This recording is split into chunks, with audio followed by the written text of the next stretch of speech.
Now this next question comes in from Toro Cars because I was talking about Laserdisc last week and how much I loved it back in the days before the DVD players came out. And he was wondering what the quality difference was between VHS and Laserdisc. And it was really almost night and day for an enthusiast that really knew what to look for, because first of all, the Laserdiscs were delivering digital audio in the later stages of its lifespan. So immediately you went from just analog audio on tape to digital audio, and shortly thereafter they were able to embed 5.1 channel discrete sound on these Laserdiscs as well. So the audio for me was the big kicker, but there was also a visual advantage as well. So you would get 425 lines of resolution on a Laserdisc versus only 240 lines on a standard VHS tape. So you would notice the difference even on a smaller CRT television. The images were much sharper and crisper as a result of switching to this format. Interestingly though, the video wasn't digital. It was analog video, which is why the disc is so big. It basically uncompressed, and it looked really, really good on those CRT televisions. Not so much today when you connect it up to a modern flat screen TV. It doesn't look so good on those anymore. There was also chapter markers, so you could jump to your favorite parts of the movie whenever you wanted to. You couldn't do that very easily on VHS.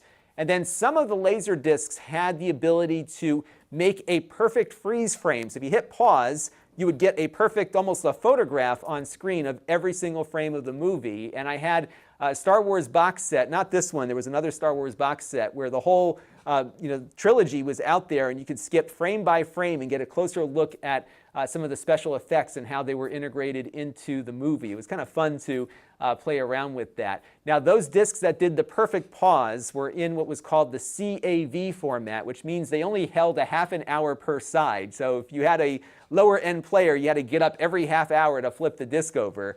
The last Laserdisc player I owned was a self-flipping disc. You would move the head up to the other side of the disc and keep playing. Now the discs that I typically bought were in CLV format, which didn't do the perfect pause. They would just go blank when you hit the pause button, but they did have the ability to hold an hour per side. So some movies you might actually be able to fit on a single disc, but getting the DVD format really made things more convenient because you never had to flip anything at all. They had the multiple layers built into the DVD to prevent having disc flips. So that really changed things for me. And the big thing about Laserdisc, though, was not only its technical ability over VHS, it was the fact that the market was for enthusiasts, and as a result, you got better versions of the movies on the Laserdisc. So there was a group called the Criterion Collection that was getting licenses to reproduce some of these very popular films, both modern ones and older ones, in pristine format. They redid all the video, they cleaned up the audio, and produced some really fantastic stuff. And that effort, I think, on Laserdisc led to DVDs being as good as they are, or Blu-rays and 4K Blu-rays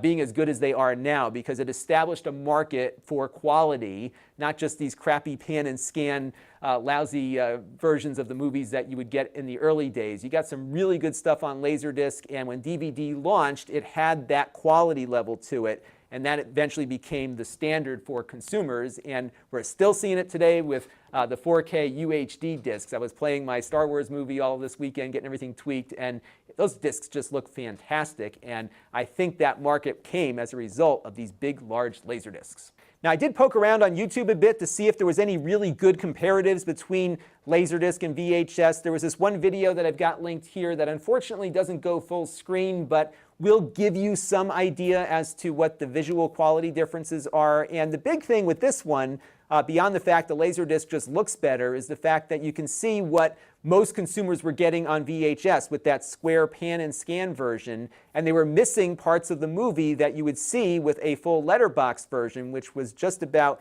every single Laserdisc that was released came out in letterbox in the proper aspect ratio versus what we were seeing on VHS at the time. This channel is brought to you by the Lon.TV supporters, including gold-level supporters of the Black Eyed and Blues Music Hour podcast: Chris Allegretta, Tom Albrecht, and Kalyan Kumar. If you want to help the channel, you can by contributing as little as $1 a month.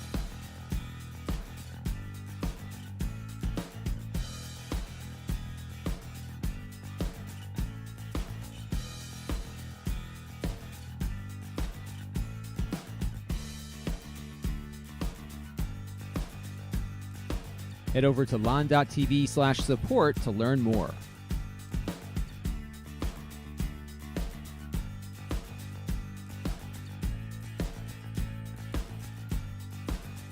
And don't forget to subscribe. Visit Lon.TV/s.